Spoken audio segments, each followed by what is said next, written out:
Okay, so magandang gabi. So ito yung ating dinner ngayon, yung asawa ko. Wala kaming rice ngayon Diet tayo. Okay, so mayroon tayo ditong kamote, saging, tapos ampalaya. And then with avocado, ah, with banana. Yan. Yung ating ano ngayon, dinner ngayon, ang gabi. Diba?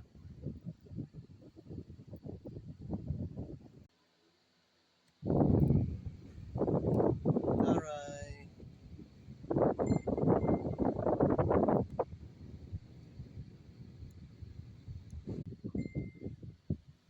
Ayan, no? Tatlong klase yan, no? Apat nga pala.